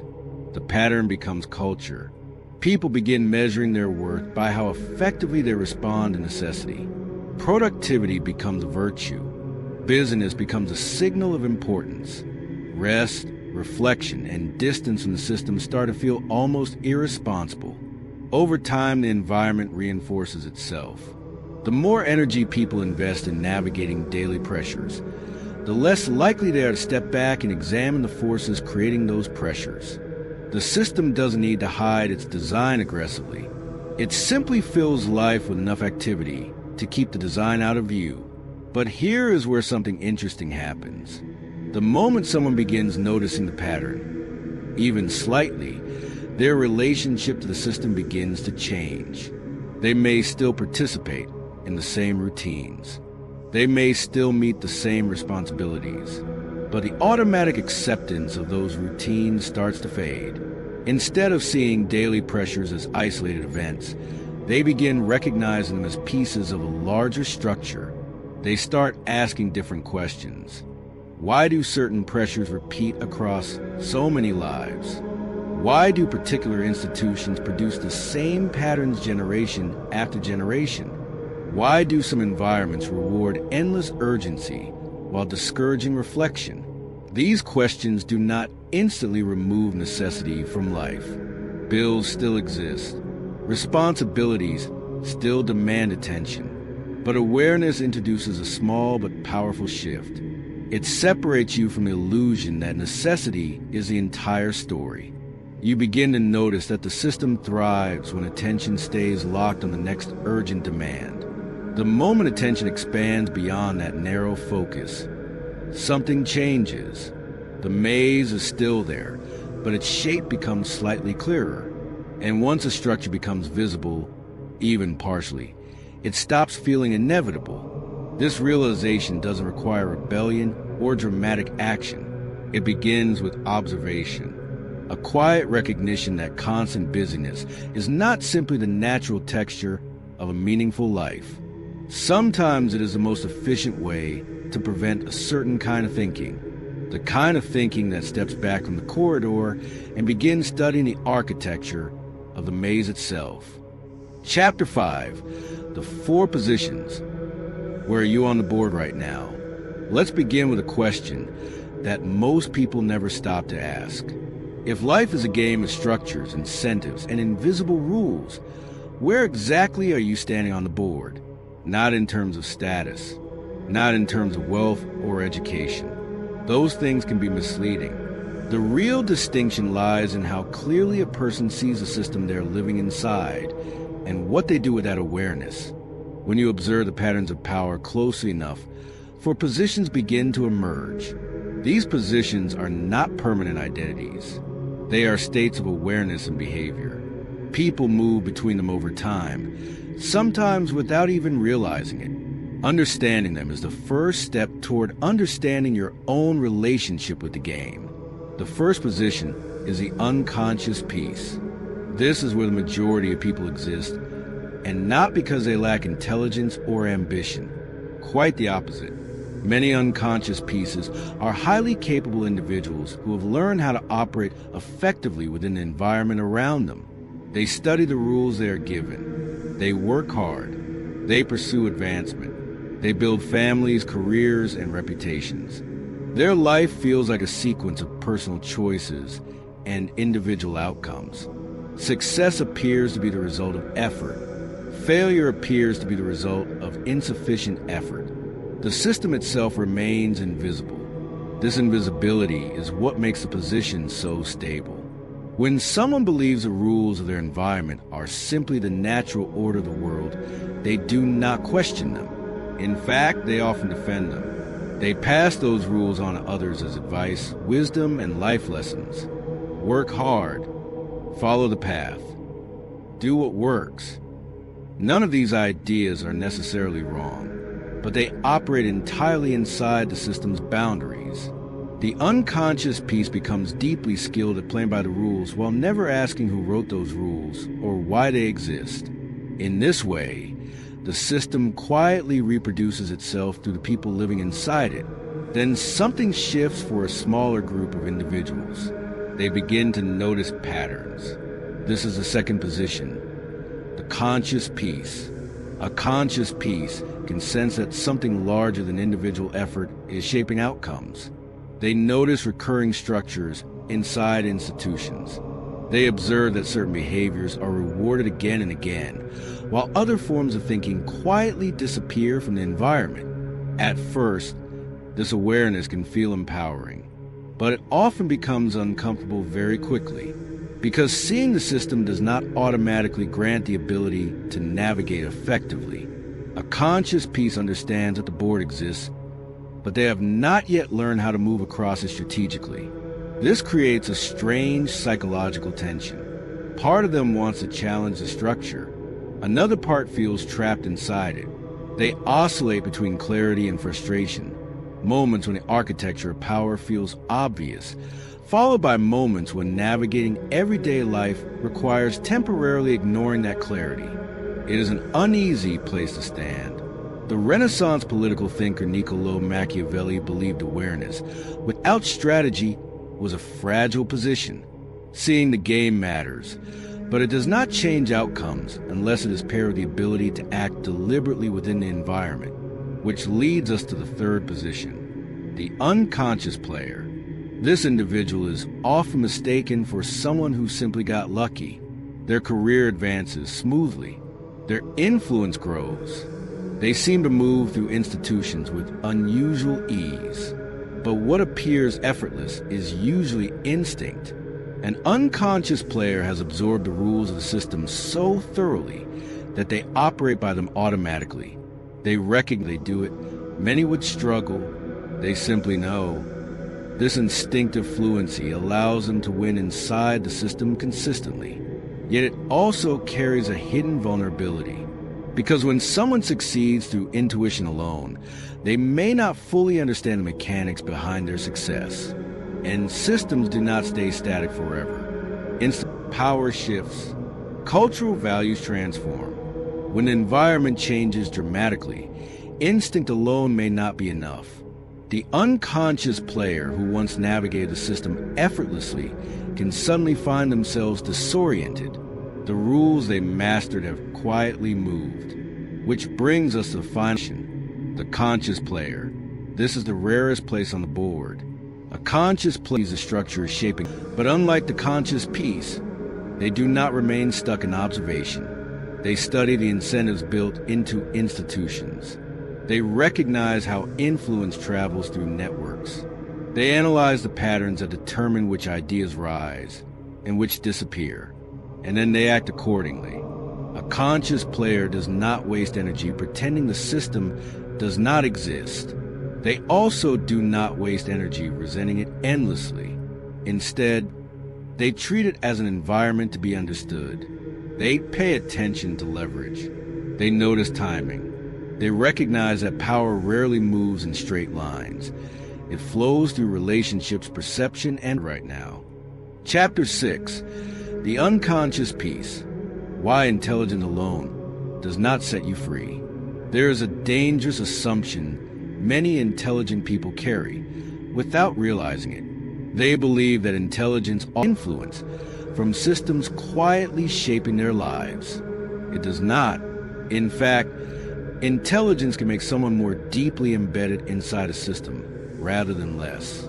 Because intelligence, when directed only towards solving problems within an environment, becomes an instrument that strengthens the environment itself. This is a position known as the unconscious piece. It is important to understand this position carefully, because it is not defined by ignorance in the ordinary sense. Some of the most capable individuals in society occupy this position. Professionals who have mastered their intelligence is real, their discipline is real, their achievements are real, and yet the system that shaped those achievements remains almost entirely invisible to them. Why? Because their intelligence has been trained to operate inside the rules rather than question the rules. Eventually they succeed, and success has a powerful psychological effect. When the structure you are living inside produces rewards for you, it becomes very difficult to imagine that the structure below Machiavelli understood that systems remain stable not simply because they are enforced, but because people internalize them. Once individuals begin protecting the structure voluntarily, power becomes far easier to maintain. The unconscious piece performs its role without intending to. They repeat the narratives that supported their own progress. They encourage others to follow the same path. They explain success using the same framework that worked for them. Work harder, stay disciplined, play by the rules. Again, none of these ideas are inherently wrong. Hard work matters, discipline matters. But when those principles are treated as the entire explanation for success, something important disappears from the conversation: the structure itself. Consider how often systems reward people who adapt to them, while quietly marginalizing those who question them. An employee who performs efficiently within an organization often advances faster than the one who spends time analyzing the organization's deeper incentives. Not because questioning lacks intelligence, but because questioning the system does not help the system maintain itself. Over time, this dynamic creates a powerful feedback loop. The individuals who succeed most visibly become living proof that the system works.